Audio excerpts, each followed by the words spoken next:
Bueno, buenas tardes. Muchas gracias por tu participación en esta entrevista en el marco de la investigación doctoral, el pensamiento proyectual como parte del objeto de enseñanza, de la práctica proyectual, estrategias para su abordaje en los talleres de proyecto de la carrera de arquitectura en universidades públicas de Argentina. Para dar comienzo te voy a pedir, si es posible, que te presentes.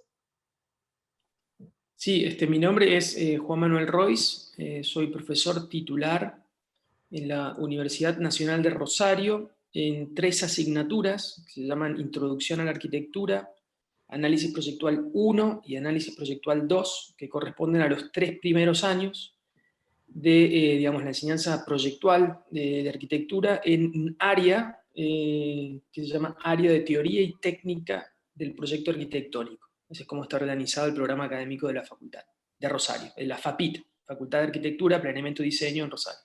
Muy bien. Como expresa declaración sobre la posible difusión sin fines de lucro de este material, ¿autoriza o no autoriza que esta entrevista esté disponible en una plataforma audiovisual de libre acceso, como YouTube, Vimeo o similar? Sí, sí, por supuesto. Autorizo, claro. Muchas gracias.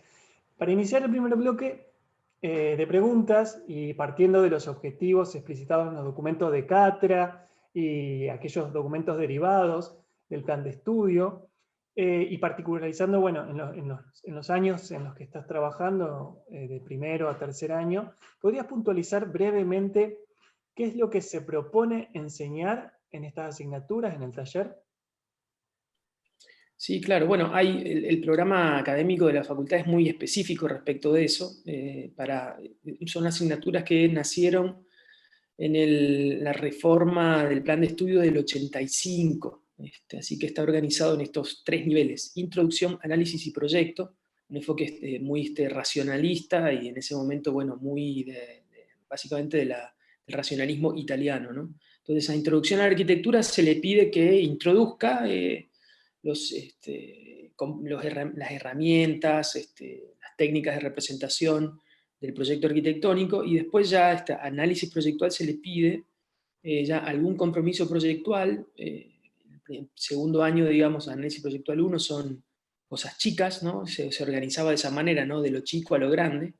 Entonces son elementos arquitectónicos unitarios, y después en segundo año, es decir, en tercer año, análisis proyectual 2, se piden elementos arquitectónicos entramados, para empezar a hablar un poquito de la cuestión urbana. Eso es lo que pide, casi que te diría burocráticamente, el plan de estudio. Nosotros lo usamos como plataforma, eso es el mínimo común denominador que tenemos que cumplir, digamos, para formar parte de la comunidad académica, pero nosotros lo vemos con un objetivo muy de mínima eso. Y además entendemos que enseñamos proyectos desde el primer día, o sea, no ascribimos a esta lógica racionalista de pensar que muy al estilo de la escuela politécnica alemana, que el proyecto aparece en el último año, como una manera muy racionalista de entender que hay toda una serie de análisis racionales y de componentes racionales que hay que aprender para recién después, en el caso nuestro, en cuarto año, llegar a una materia que se llama proyecto arquitectónico. Nosotros creemos que hacemos proyecto arquitectónico desde el primer día. Y digamos, lo que hacemos es, tenemos una pedagogía que lo que hace es coreografiar la complejidad del proyecto en una serie de pasos intermedios, y lo que nosotros queremos es que el alumno entienda que hay una caja de herramientas, llamémosle teoría, una caja de herramientas teórica, que se compone de técnicas, procedimientos y conceptos. Y las técnicas son las técnicas de representación arquitectónica. Tenemos una obligación muy grande de enseñar eso, porque es una, digamos, un lenguaje del cual los alumnos son analfabetos, porque bueno, no tienen por qué saber el dibujo técnico, no tienen por qué saber representación arquitectónica. Es nuestra obligación introducirlos a ese lenguaje. Y no enseñamos las técnicas de representación por fuera del proyecto arquitectónico. No nos interesa el dibujo técnico para representar la realidad, sino que nos interesa el dibujo arquitectónico para imaginar nuevas realidades. Entonces, enseguida lo que enseñamos, nuestro primer cuatrimestre se llama así, técnicas. Nuestro segundo cuatrimestre, introducción, se llama procedimientos, porque lo que queremos enseñar rápidamente es lo que se puede hacer con las técnicas. Y ya nuestro segundo año, análisis proyectual 1, se llama, digamos, trabaja alrededor de conceptos, que ya vienen a ser como marcos teóricos para trabajar. Por ejemplo, un procedimiento es pliegue, corte, un pliegue, un positivo negativo, una transposición. Esos son procedimientos formales. Y, un concepto es, por ejemplo, espacio arquitectónico. Entonces, el concepto te da un marco para trabajar procedimientos con técnicas de representación. Bueno, eso es un poco lo que queremos enseñar, y que el alumno se lleve una caja de herramientas que él pueda, digamos, él o ella pueda ir sumando herramientas a medida que va acrecentando su propio archivo, porque también trabajamos mucho el archivo como, digamos, tanto de precedentes como de textos, como de su propio trabajo, que es ese otro lugar teórico donde uno va a buscar herramientas para el trabajo. Entonces, lo que enseñamos es un poco esa dinámica, digamos, semiótica, pragmática del trabajo proyectual. Eso te diría que es lo que más queremos que el alumno aprenda. Nosotros resumimos eso con generar una capacidad proyectual. Lo que nosotros queremos es que el alumno vaya desarrollando una capacidad proyectual, pero con un objetivo también muy específico nuestro, que es que lo que queremos es que desarrolle la imaginación espacial. No nos interesa un proyectista racionalista o maquínico, sino que nos interesa más que nada un proyectista que desarrolle su imaginación espacial, que para nosotros es la clave del proyecto arquitectónico, configurar el espacio. Buenísimo. Dentro de este encuadre que me estás comentando, ¿cómo entienden o qué es para ustedes proyectar, puntualizando en el desarrollo de esta acción, en la práctica de proyectar en sí, más que en las nociones o en las discusiones sobre el proyecto como resultado de la práctica? ¿Qué es proyectar? Sí, mira, yo uso mucho, nosotros usamos en las teóricas, a Althusser. Hay un libro muy bonito que se llama Introducción a la Filosofía, o algo así como, sí, pero que en realidad es un manual de filosofía materialista. Y ahí hay un capítulo que se llama ¿Qué es la práctica? Y él define a la práctica como una relación activa con lo real. Entonces, yo insisto mucho en que, bueno, el proyecto arquitectónico es una práctica, que por supuesto como práctica tiene herramientas teóricas, todo esto que se estaba hablando recién, pero que involucra una relación activa con lo real, y que generalmente lo que estamos haciendo nosotros en el taller son análisis concretos de prácticas concretas. Así que nos interesa mucho, digamos, que el alumno haga, o sea, esta cuestión del saber hacer, cómo enseñar una práctica. Y bueno, a veces digo que es como enseñar a andar en bicicleta. Bueno, no hay un manual teórico de andar en bicicleta, por ahí lo hay, pero no te va a servir para andar en bicicleta. Entonces, un poco esto de ir, otra cosa que a veces decimos, que se lo robé a un amigo, que es que la teoría es el residuo de la práctica, es lo que te va quedando de lo que hiciste, lo que pensaste acerca de lo que hiciste o de lo que estás haciendo. Entonces, para nosotros el proyecto de arquitectura es un proceso de formalización. No hay un resultado anterior a la práctica, porque, digamos, necesitas haber hecho esa transformación, necesitas haber tenido ese involucramiento concreto, digamos, para tener ese resultado. Entonces, en ese sentido también lo entendemos como proceso, incluso hasta como está definido por Althusser, una serie de prácticas y operaciones, y que tienen un resultado. Entonces, entendemos, a ver, ¿cómo te lo explico? El proyecto arquitectónico para nosotros es más el proceso de diseño que el resultado de ese proceso. Entonces, el proyecto arquitectónico puede estar confundido por ejemplo, el proyecto final, la entrega, porque eso también se llama proyecto arquitectónico, y es lo que cobras cuando sos profesional. Pero nosotros lo que estamos enseñando es el proceso de diseño. Entonces, a nosotros nos interesa la práctica como proceso, y que por supuesto necesita tener un resultado. No nos estamos desligando de la obligación incluso profesionalista, de que digamos, tu resultado sea beneficioso para la sociedad, digamos, para decirlo en el término más general, pero nos interesa, no es lo que tenemos que enseñar nosotros.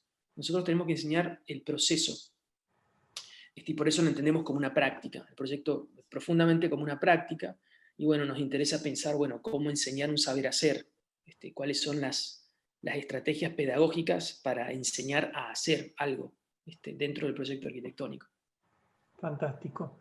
En línea con casi lo último que acabas de decir, la siguiente pregunta es acerca de justamente el cómo se aborda en la cátedra la enseñanza de esa práctica proyectual, la acción de proyectar en sí misma, a través de qué actividades, implícitamente, si la preocupación es enseñar a proyectar, qué es lo que aparece como objeto de evaluación de esa enseñanza sobre la práctica proyectual.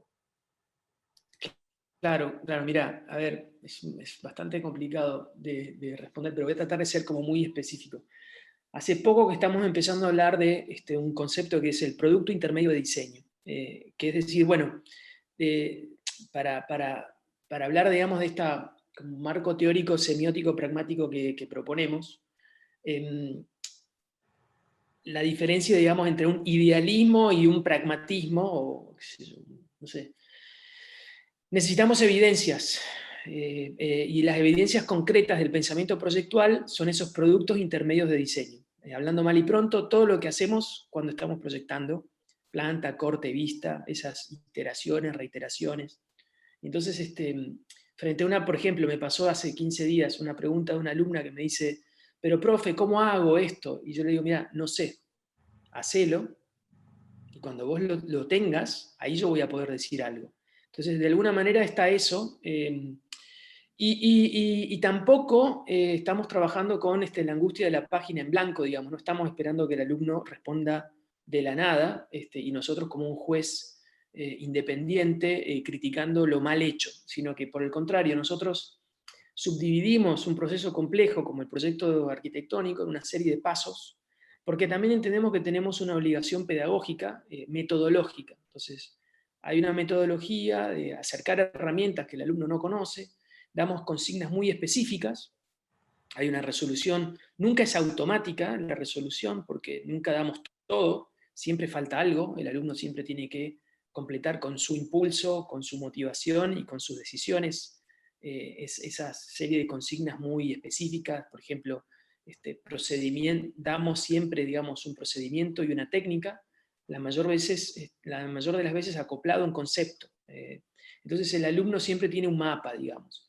Pero te quiero decir que, digamos, es un poco esto que digo, no vas a enseñar a alguien a andar en bicicleta empujándolo en la bicicleta, pero hay algo de eso, hay algo de un arrojo a una resolución que tiene que tomar el alumno y que nunca es individual, porque nosotros trabajamos solo individual en el primer cuatrimestre, siempre trabajamos en grupo, entonces es el resultado de una conversación con uno mismo o con el compañero o con el docente.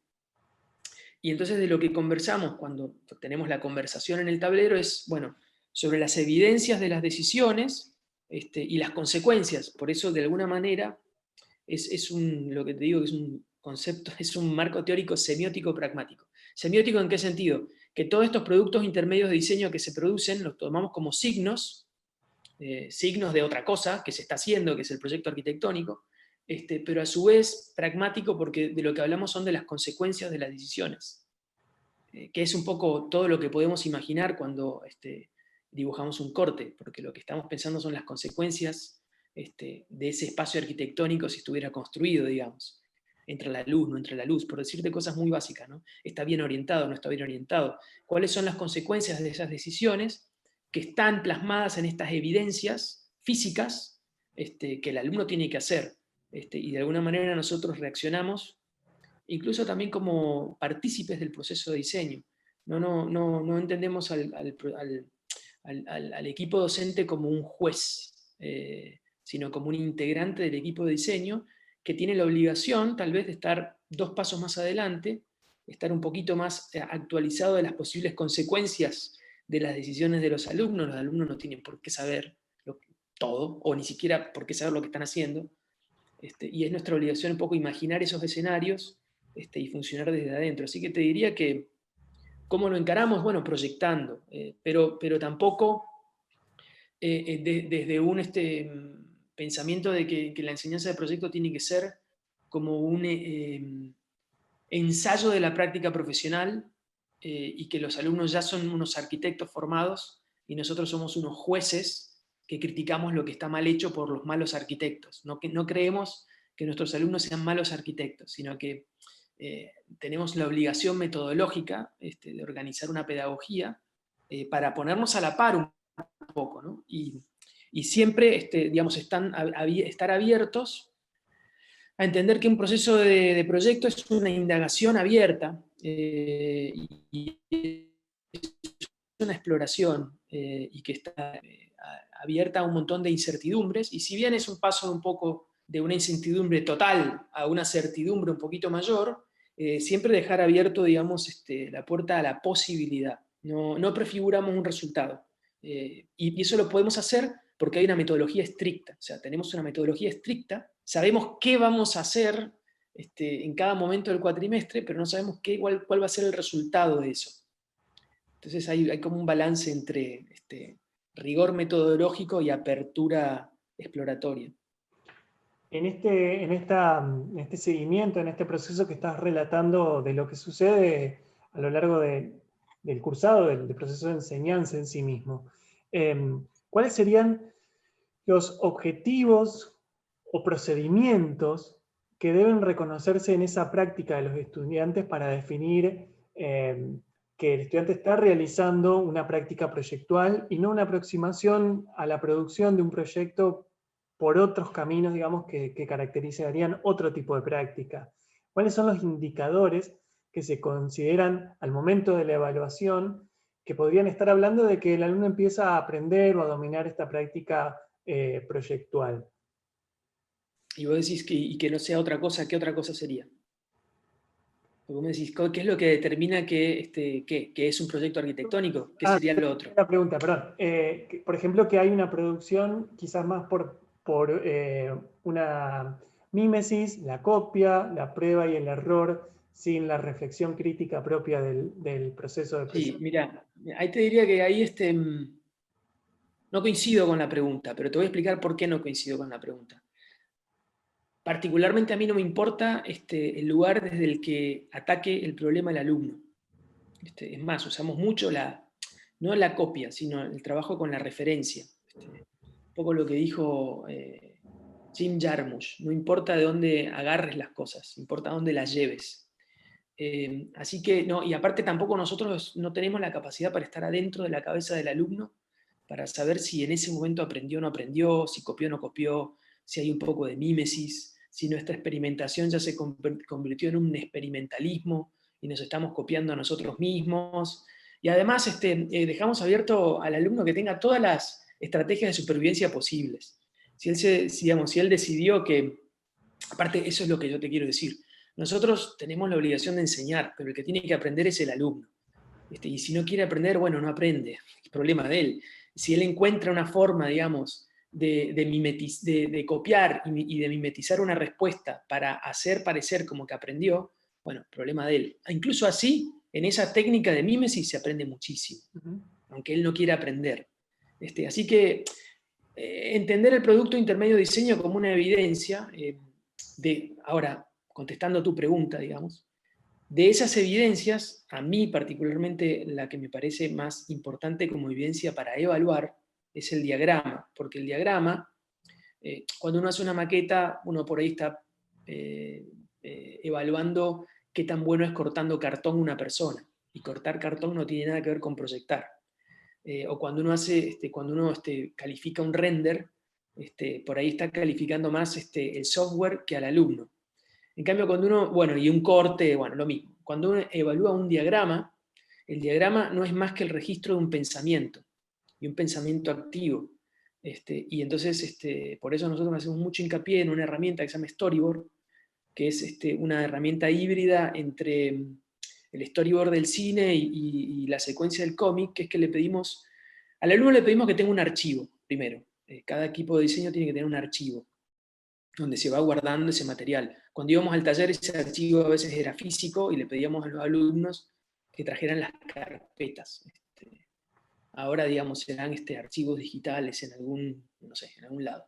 Pero no lo hacemos con el ánimo, con el ánimo de verificar si lo hizo o no lo hizo, como diciendo, bueno, la policía del proceso, no. Sino porque eso es una cantera para lo que sí le pedimos que entregue, en cada entrega intermedia, que es este storyboard, que es individual, donde ellos tienen que narrar, no redibujando, sino buscando en el archivo esos momentos de decisión proyectual. Y ahí es donde ves, incluso nos gusta que esos storyboard cuenten fracasos, o sea, todas las búsquedas que no salieron, digamos. Y bueno, ahí te diría que si realmente hay que hacer algo, si el momento evaluatorio es como un momento de policía del pensamiento proyectual del alumno, ahí está la evidencia del pensamiento, en el diagrama. Ahora, si la pregunta tuya es más filosófica de qué es un proyecto de arquitectura y qué es otro tipo de proyecto, te diría que hasta eso casi que ni nos interesa, porque yo no sé si todos mis alumnos van a ser proyectistas. Tal vez algunos van a ser planificadores, está dentro de la facultad. Tal vez algunos van a ser simplemente, ojalá, activistas políticos, por ejemplo. Entonces, o relacionados con cualquier ámbito de lo que se llame el diseño o la creatividad en un ambiente más amplio. Así que mientras tengan herramientas de flexibilidad para responder en forma innovadora a un problema, o sea, que tengan flexibilidad en la resolución de problemas, si entendemos el proyecto arquitectónico como una forma de resolución de problemas, ya con eso me alcanza. Ahora, para pensar si estamos enseñando proyecto arquitectónico, yo te diría que la clave es si está configurando el espacio. Entonces te uno lo de capacidad proyectual sería la base. Entonces puede hacer un proyecto, no sé, cualquier cosa puede ser un proyecto. Puede funcionar en forma innovadora para el mercado inmobiliario y encontrar estrategias de venta y seguiría estando dentro de la arquitectura, pero desarrolló una capacidad proyectual. Le dimos herramientas para eso. Si él quiere ser proyectista o trabajar dentro del proyecto arquitectónico, lo que necesita es desarrollar una capacidad de imaginación espacial, porque lo que define el proyecto arquitectónico es la configuración del espacio. Lo que lo diferencia, por ejemplo, de un proyecto de ingeniería, que lo que hace es establecer que, bueno, la relación entre material y cargas, por ejemplo. No sé, te respondí de tres maneras muy distintas a una pregunta muy compleja. Sí, sí. Por ahí a lo mejor lo que tiñe un poco de gris es la cuestión del aprendizaje y la evaluación a qué va, y por ahí se entiende esto, pero de alguna manera... Mira, para decirte lo de la evaluación, no creemos que la evaluación es un momento punitivo. No, no, no. No la vemos tampoco la vemos como un momento, a ver cómo te explico esto. No estamos buscando lo que está mal, lo que no hizo el alumno, no lo estamos buscando nunca eso. O sea, no aprendió, no nos interesa eso, no. O sea, ¿qué es lo que hizo? Siempre hizo algo y evaluamos eso que hizo. Claro, pero Así que... después de alguna manera me respondiste, por lo menos en el sentido que Bueno. estaba preguntando. No, pero nada, me gustó la pregunta, estuvo buena la pregunta. Pero para aclarar justamente, si ustedes se proponen enseñar sobre esta práctica, ¿sí? ¿Qué es lo que se está mirando de lo que sucede en ese proceso para dar cuenta de cómo se está abordando eso? Por eso saco la palabra evaluación, no era el sentido que se la estaba poniendo, sino justamente entender que hay un seguimiento a lo largo del desarrollo de la práctica de los estudiantes y qué es lo que se pone en consideración en ese seguimiento, Claro. para entender Mira, si hay un sí. abordaje de lo que se propone o si quizá hay dificultades para hacer esos abordajes. Por más que siempre hay una producción positiva, a veces, digamos, hay que nivelar. Entonces, veo que hablas de una capacidad de conceptualización del espacio, por ejemplo. Cuando aparece eso, para ustedes hay entonces un abordaje de la práctica proyectual para resolver el proyecto de arquitectura, o entiendo mal. Pero eso hay que tomarlo con pinzas porque fíjate, una vez vamos aprendiendo, ¿no? Lo que nos pasó fue que, te doy un ejemplo muy puntual, un ejercicio que era una pantalla, había que hacer una pantalla, y estas chicas trabajaron, en un grupo de 2 chicas, trabajaron con una malla metálica, para representar malla metálica, malla cima si querés, trabajaron con una malla de plástico, en una maqueta chiquita, y la doblaron de una manera, y sacaron unas fotos muy bonitas, y sacaron 10. Fue un laburo muy bien hecho. El segundo ejercicio era producir con eso un pabellón. Y entonces ellas siguieron laburando eso, ese plástico que habían agarrado con las manos, hicieron unos fotomontajes muy buenos, pero había que hacer planta corta y vista de eso, en dibujo, y ellas no sabían hacer 3D. No sabían hacer, no sabían software digital para representación. Entonces, ahí, ¿qué estás evaluando? Entonces ahí nos dimos cuenta que nosotros le estábamos pidiendo algo que no habíamos enseñado. No podemos evaluar algo que no hemos enseñado. Entonces, hemos recalibrado, digamos, qué evaluamos en cada momento en relación a, bueno, dónde se encuentra el alumno, porque tampoco le vamos a pedir. ¿Se entiende lo que digo? Sí, sí, sí, Entonces, de alguna manera, coincido. esto de pensar qué evaluar está permanentemente metido dentro de la máquina de qué enseñar, porque no puedes evaluar lo que no enseñaste. Me parece a mí antiético, digamos, hacer eso. Totalmente, por supuesto. Cortito para quizás cortar y volver a reconectar por el tiempo del programa, pero estas cuestiones que estábamos charlando, supongo que obviamente que sí, pero te pregunto, ¿se plantean a los estudiantes en la discusión sobre el trabajo? ¿De qué manera se los plantean y cómo se los sigue a estos puntos que estamos charlando? Bueno, esperamos que suceda esto, o abordar esto de esta manera, o no se lo plantea de esa manera. Mirá, nosotros planteamos todo. Ya no sabemos qué tanto los alumnos agarran o no agarran, o escuchan o no escuchan, pero nosotros le planteamos todo. Tenemos mucha documentación escrita, cada uno de los apuntes son muy específicos en los objetivos, pero más allá de esa cuestión burocrática, en la cuestión de la evaluación tenemos protocolos, tenemos un apunte que se llama cultura de taller, tenemos otro apunte que se llama protocolo de evaluación. Entonces, de alguna manera le explicamos qué estamos buscando. Todo el tiempo yo hago teóricas que conectan lo que estamos haciendo con problemas de la disciplina de alguna manera, y le estamos todo el tiempo explicando por qué. Somos muy... porque además también estoy permanentemente en un...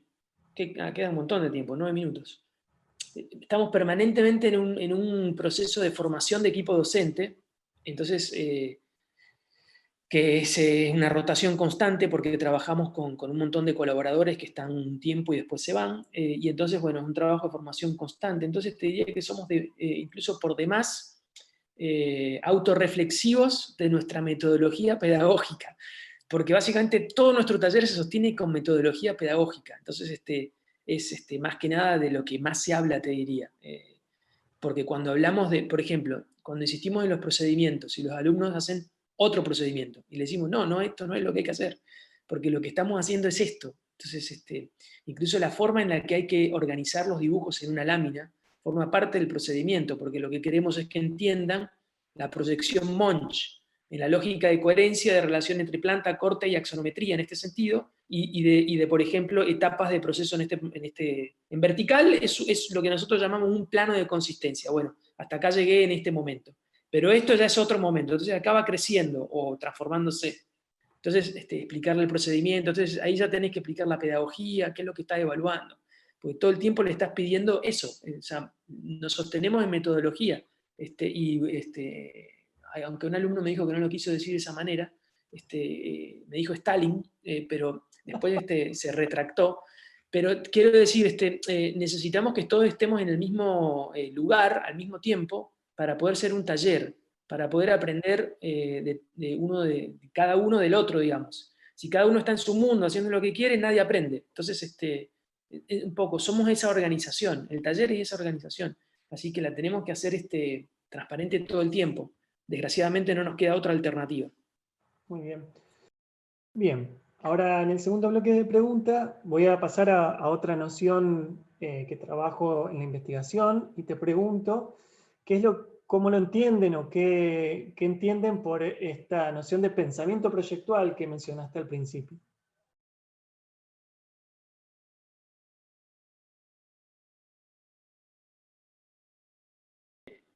Nosotros, tengo un diagramita que muestro a los alumnos siempre, que de un lado está esta cuestión de qué es el proyecto, una relación activa con lo real, ¿no? Una acción, y por otro lado acá está todo lo que sería teoría, que te digo que está acá la caja de herramientas, las técnicas, conceptos. Pero eso está unido, digamos, por una vía de ida y vuelta. Si yo, por ejemplo, parto de una técnica y quiero hacer algo con la técnica, estoy singularizando o concretizando, digamos. Y si estoy, por ejemplo, trabajando un problema y pienso en una técnica, estoy abstrayéndome, ¿no? Entonces, como nosotros trabajamos desde la práctica, esto que yo te decía de que el pensamiento es un residuo de la práctica. Hay una primacía de la práctica por sobre la teoría, y no es que no esté pensando, sino que estoy pensando haciendo. Entonces no es que no hay un pensamiento, hay un pensamiento en acción. Entonces el pensamiento proyectual es un pensamiento en acción. Y por supuesto define, bueno, si entendemos el proceso de diseño nuevamente como un proceso de resolución de problemas, bueno, hay todo esto que está dentro de la resolución de problemas, estrategias, esquemas. Así que es un pensamiento entramado en eso, en estrategias, esquemas. Y nosotros en las técnicas que usamos, la que más nos interesa es el diagrama, porque el diagrama es la herramienta, la técnica de representación arquitectónica más cercana a eso que vos llamás pensamiento proyectual o pensamiento de proyecto. ¿Por qué? Porque es en sí un esquema, que es una forma de generalización, es en sí una forma de categorizar. Yo trabajo mucho con una relectura de Charles Sanders Peirce, y Peirce habla de razonamiento diagramático. Es algo que la ciencia cognitiva contemporánea está diciendo que es así como pensamos, digamos. Y el razonamiento diagramático es un poco eso, entender relaciones entre componentes, y bueno, nosotros externalizamos esos pensamientos de organización, esas lógicas de organización, y una de las maneras más efectivas de hacerlo es el diagrama. Y una vez que ese razonamiento, digamos, devino en un objeto específico, en un dibujo, después hay un pensamiento de reorganizar. Así que te diría que no es un pensamiento abstracto que está por fuera del proyecto, sino que es un poco también, como dice la Gestalt, digamos, el proceso de formalización tiene un inicio y un final, y uno está metido ahí adentro. Un poco como dijo Picasso, si me agarra la inspiración, que me encuentre trabajando. Una cosa que dijo una vez Thomas Abraham, que no es así, no lo sigo mucho, pero dijo que las ideas surgen en la fricción de los problemas, o sea, las ideas surgen trabajando. Así que te diría que eso que dijo mi amigo de que el pensamiento es el residuo de la práctica, es un poco eso, ¿no? Y él lo dibujaba como un rulito que salía iba y volvía. Althusser sirve mucho también para pensar eso, la relación entre la teoría y la práctica, lo abstracto y lo concreto, sobre todo si pensamos realmente que la práctica proyectual es un saber hacer muy específico, extraño, y que también en el centro tiene esta famosa caja negra. Yo no escribo tanto la teoría de la caja negra, pero bueno, sigue habiendo ese momento, salto inaprensible de la mente, dice la Gestalt. Hay algo ahí que no se sabe qué es. Graham Wallace lo llama iluminación. Y nada, bueno, eso te diría que es en definitiva, el gran misterio, digamos, del pensamiento proyectual es esa caja negra, que intentamos. No se puede enseñar, digamos, tampoco hay muchas cosas que no se pueden enseñar, porque vienen, son acontecimientos, suceden o no suceden. Pero se puede aprender técnicas, se puede generar un escenario, una escenografía, una coreografía de acciones que permitan que prolifere la posibilidad de que suceda. Y eso es lo que tratamos de hacer, digamos. Después, si el acontecimiento feliz sucede, ¿viste? Nos ponemos todos muy contentos. Pero bueno, ese es el misterio del pensamiento proyectual. Sí, por ahí cuando hablas de la caja negra, es este lugar reservado, digamos, a lo que puede suceder con la imaginación, con cuestiones muy subjetivas que no están, pero si tuviéramos que caracterizarlo, si tuviéramos que poder poner en rasgos de lo que sucede, de lo que podría constituir esto, como decís vos, alentar una serie de posibilidades para que algo suceda. Podríamos decir que el pensamiento, ¿cuáles son las claves conceptuales de este pensamiento proyectual? Aquellos rasgos, características que podrían ser como Bueno, expresadas, y acabas de mencionar alguna, ¿no? Bueno, el pensamiento proyectual es relacional, decían, ¿no? sí, pero mira, ¿proyectual arquitectónico o proyectual? Porque Sí, sí, en el marco de la enseñanza de la nosotros arquitectura. hacemos un tipo de proyecto muy específico. El proyecto arquitectónico es muy específico. Entonces, para localizar esa especificidad, nosotros utilizamos el concepto espacio arquitectónico. Tratamos de utilizar la mayor cantidad de conceptos que vengan de la disciplina, posibles, porque diagramas usa todo el mundo, ¿no? Un coreógrafo hace un diagrama de una danza.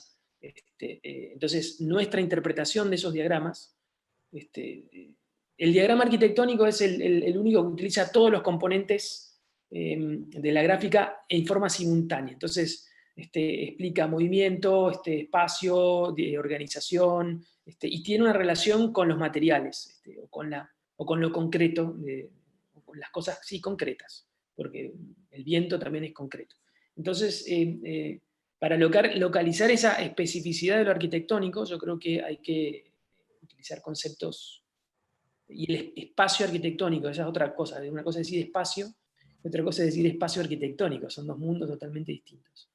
Entonces, lo específico del proyecto arquitectónico para mí es configurar el espacio, pero no es algo que digo yo, es algo que, digamos, la disciplina, ya los alemanes, los estéticos alemanes del siglo XIX, ya lo dijeron. Entonces, para nosotros un proyecto arquitectónico es un proceso de formalización o de configuración del espacio. ¿Cómo se configura el espacio? Bueno, con articulaciones materiales, por supuesto, porque hay una imbricación entre, digamos, el espacio en sí no existe, digamos, es como que, o si existe es invisible, digamos, entonces toda esa formalización y bueno, todo lo que tiene que ver con los procesos abstractos de pensamiento para poder concretar esa configuración del espacio. Sí, Eso sería. sí, No sé si respondo a tu pregunta, no lo sé. No, sí, cada respuesta es absolutamente válida. Digo, no sé si se escuchó mal o yo dije mal, pero preguntaba no por proyecto arquitectónico, sino por pensamiento proyectual dentro de la arquitectura. Recién también estabas hablando de esto, ¿no? Se me fue la idea, discúlpame, pero no proyecto arquitectónico, sino pensamiento proyectual. ¿Cuáles son los rasgos de este pensamiento proyectual aplicado a la arquitectura? Y por eso vos antes hablabas de una posibilidad de relacionar variables, por ejemplo. Entonces, ese sería un rasgo del pensamiento que opera durante esta práctica para poder consolidar el proyecto, relacionar variables, problematizar. No usamos esa categoría de pensamiento proyectual. Yo no la tengo en ninguno de los apuntes que he escrito. Sí trabajamos con la idea del proceso de diseño. Y de alguna manera eso que vos estás diciendo es el componente central de un proceso de diseño. Y ya te hablo del proceso de diseño en general.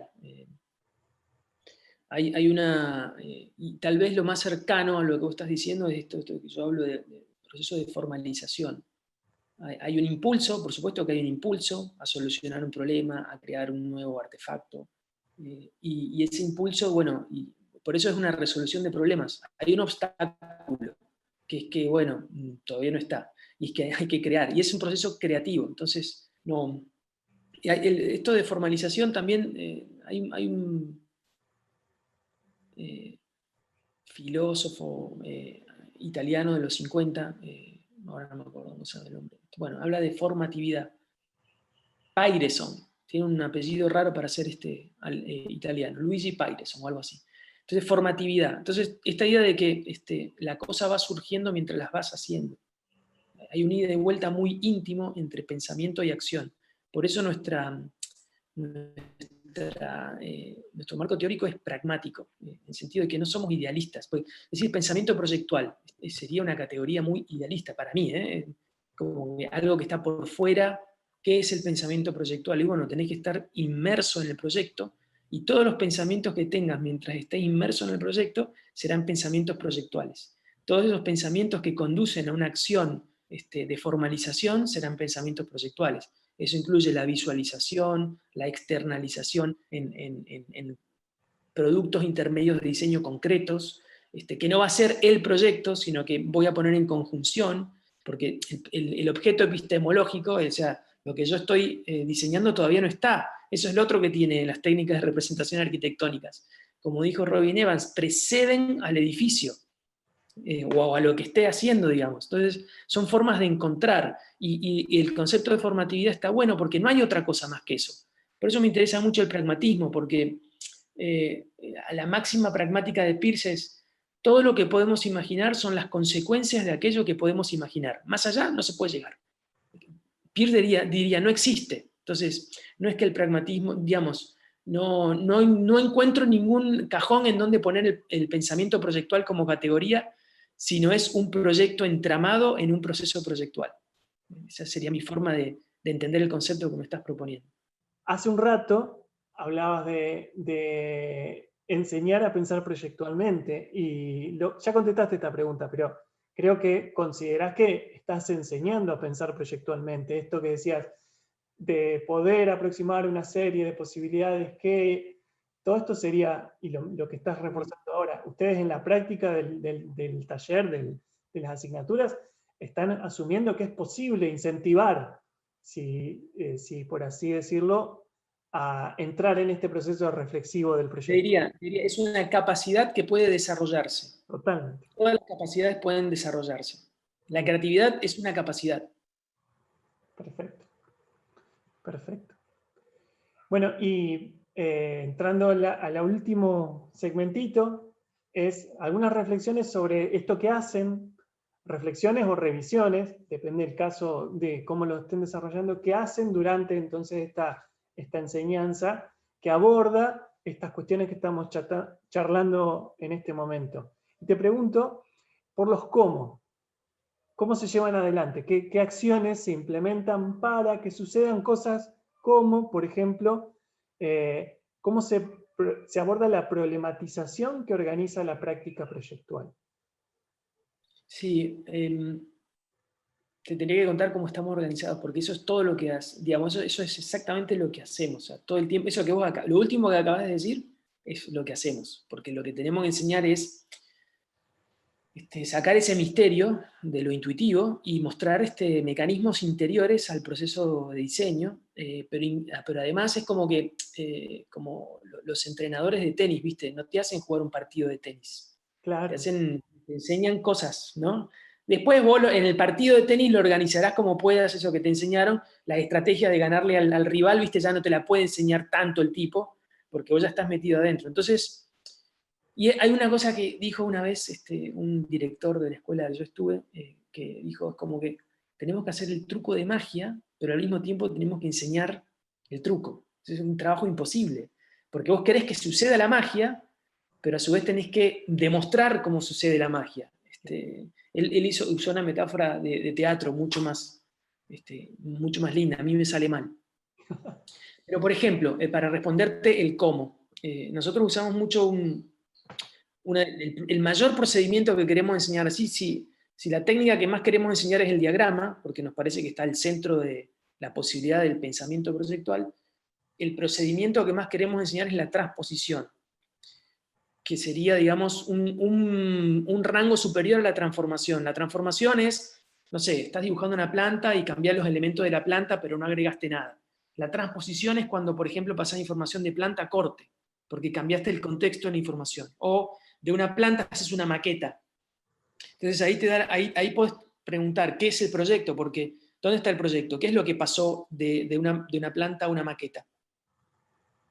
¿Qué tipo de decisiones tomaste? Entonces, la transposición te ayuda a poder hacer eso que vos decís, que es problematizar de qué se trata el proyecto arquitectónico. Entonces, lo que nosotros hacemos es una coreografía de transposiciones. En definitiva, todos nuestros cuatrimestres son unas coreografías de transposiciones que obligan al alumno a pasar de una maqueta a un corte, de un corte a una axonometría, de un objeto que no tiene lugar a un sitio, de un artefacto que no tiene tanto programa a un programa. Entonces, cada transposición, que incluso define momentos muy específicos de entrega también, es una oportunidad para agregar más información a este proceso complejo, pero a su vez para obligar al alumno a pensar de otra manera lo que estaba haciendo. Como que siempre le hacemos cambiar el pie, como que se entiende como que no es que no para hacerlo trastabillar, sino para que vaya recobrando el equilibrio, digamos. Y esa es una de las maneras que tenemos para hacer el cómo. Y por eso entonces somos tan específicos con los procedimientos, porque eso es lo que nos permite ir como, ¿no? Empujando al proceso de diseño, porque eso lo hacemos también para ganar tiempo, porque no podemos dejar a una persona que no tiene todavía la capacidad de ir a buscar una caja de herramientas que todavía no tiene, tampoco tiene la decisión de saber qué herramienta le conviene, Y ese es un tiempo que en 4 meses, ni siquiera son 4 meses, en 3 meses, en 12 semanas, no puedes perder tiempo. Entonces, nosotros tenemos una coreografía ya muy aceitada que permite que el alumno vaya rápido, explorando un montón de variedad de técnicas, pero, y ese es el otro, digamos, peligro que hay que tener, es que la coreografía la tenemos que organizar nosotros, porque lo que queremos es que eso que va transmutando de transposición a transposición sea un proyecto unitario, que al final, digamos, tenga complejidad, porque si cada ejercicio está separado, no tenés un cuatrimestre. Entonces, bueno, eso es un poco lo que estamos tratando de hacer, una coreografía de transposiciones para al mismo tiempo que estamos enseñando al alumno a hacer el truco de magia, digamos, comprenda ¿cómo es? La cosa intricada interior del mecanismo del proceso de proyecto. Son una serie de preguntas que tienen que ver un poco con lo mismo, pero voy puntualizando en algunos de estos aspectos, ¿no? Por ejemplo, cuando aparece este recorrido que va a terminar en el proyecto final, ¿cómo se fomenta la posibilidad justamente de realizar integraciones entre variables distintas que van interviniendo en cada momento, o consideraciones distintas que van interviniendo en cada momento hasta llegar al final a una propuesta, a un proyecto? ¿Cómo se pone al alumno a visualizar la necesidad de poder hacer estas integraciones?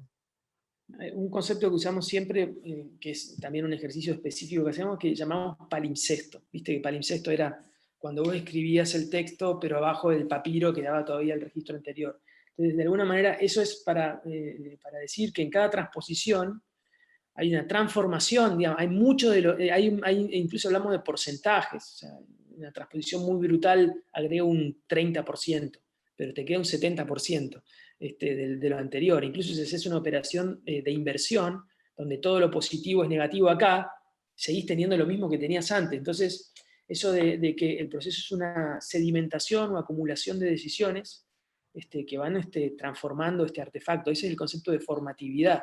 Y por supuesto no sabes qué vas a tener antes de arrancar, porque bueno, lo tenés que ir haciendo y tenés que ir sumando esas partes.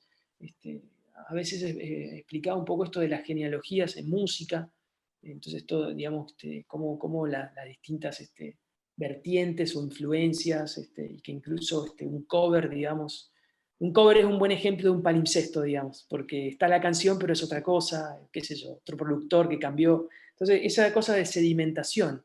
Y bueno, el concepto en realidad en ciencias sociales es ensamblaje. Básicamente no le vamos a decir al alumno que lo que estamos trabajando es el proyecto de arquitectura como un ensamblaje, pero es eso.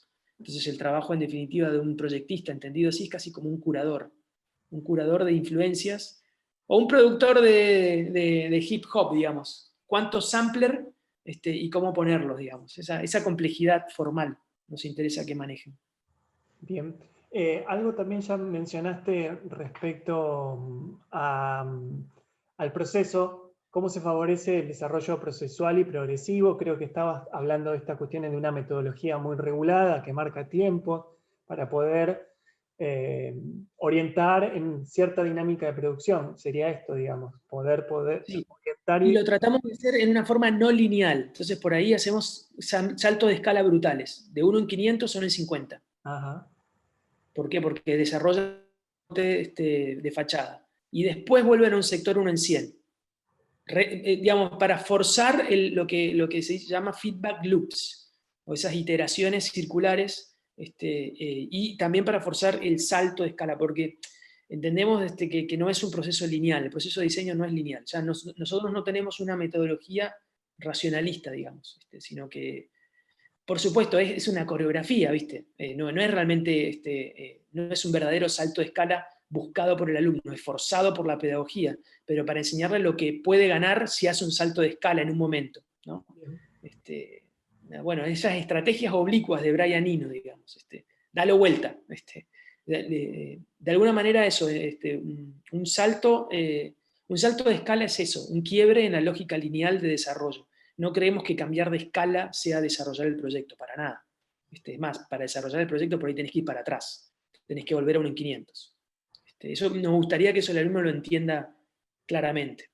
Y lo mencionaste al principio, pero lo quería volver a tocar acá, o si lo podías abrir un poquito acá, respecto a la prospectividad en la toma de decisiones, o sea, cómo se le muestra estas derivas de lo que implica, bueno, decido algo acá porque más adelante esta decisión condiciona o no condiciona una futura decisión y así en el desarrollo. ¿Cómo se trabaja eso?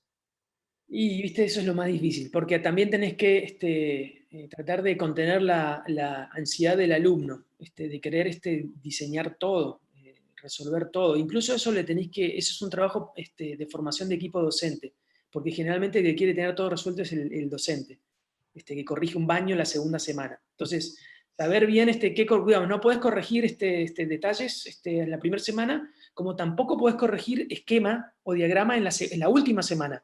No le puedes cambiar el proyecto al pibe a una semana de entrega. Entonces, eso es también formación de equipo docente.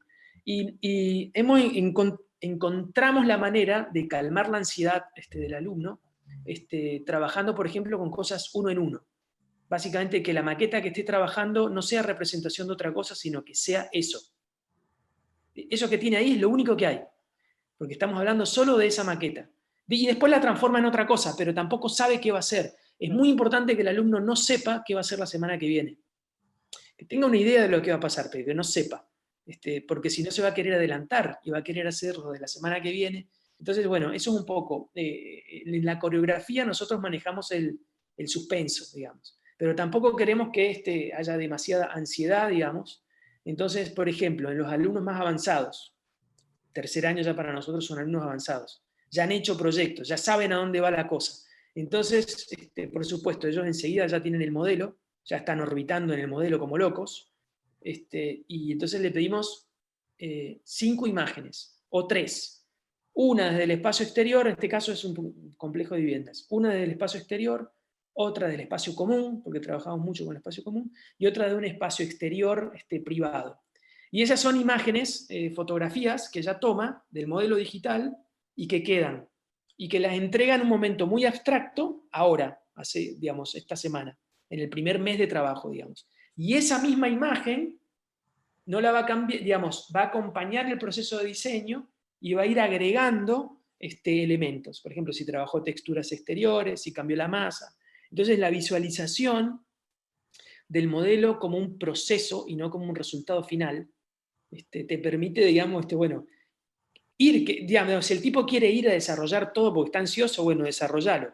Pero, y ya tenés este producto intermedio, digamos, y bueno, y lo seguimos trabajando. Entonces, un poco eso, transformar todo en un producto intermedio. Y al final, otra manera de que el alumno, digamos, disfrute, porque también creo que disfrute un poco, es que sepa que todo lo que está haciendo no lo va a tirar. Nada de lo que hace lo va a tirar. Digamos, no va a haber un momento en que decimos, bueno, cortamos y ahora hagan la entrega. Nuestra entrega es simplemente una recopilación de esos productos intermedios, y siempre entiende que la lógica gráfica es una lógica narrativa que en realidad crea el proyecto, porque como yo organizo una planta con un corte, con una axonometría, no es una forma de visualización, es una narrativa que crea un proyecto. Así que bueno, un poco eso es. Bueno, la última pregunta No sé si respondí tu pregunta, pero... Sí, sí, sí, perfecto. La última pregunta te decía, la acabas de responder porque tenía que ver con esto, cuál es el valor que se le da a lo prefiguracional y a la representación durante este proceso, así que creo que está Sí, respondido. te hago una aclaración. No creemos también que solo la imagen renderizada sea una visualización. Una axonometría, que es un dibujo, también es una visualización. Y de alguna manera una planta y un corte también lo es, porque es una externalización de, bueno, un pensamiento proyectual. Así que tomamos todo como eso que yo te llamo, te digo, evidencia. Todo Totalmente. para nosotros es una evidencia de un proceso de formalización y que, bueno, que está lleno de un montón de posibilidades de visualización. Una maqueta. Ujú. Una maqueta es una herramienta de visualización impresionante, porque vos construís y después mirás. O sea, mirás cosas que no te podés haber imaginado, que es como le pega el sol o que sombra proyecta. Bueno, es ese tipo de ayudas, ¿no? La ciencia cognitiva habla de cognición distribuida. Vos distribuís tus procesos en artefactos exteriores a vos y aprendés más. Un poco eso sería como encaramos lo de la visualización. Perfecto. Sí, sí, sí. Por eso yo preguntaba por las representaciones en el sentido amplio, Claro, todas las genial. posibles y cómo las manejan. Juan Manuel, bueno, hasta acá el registro de la entrevista, así que muchas gracias.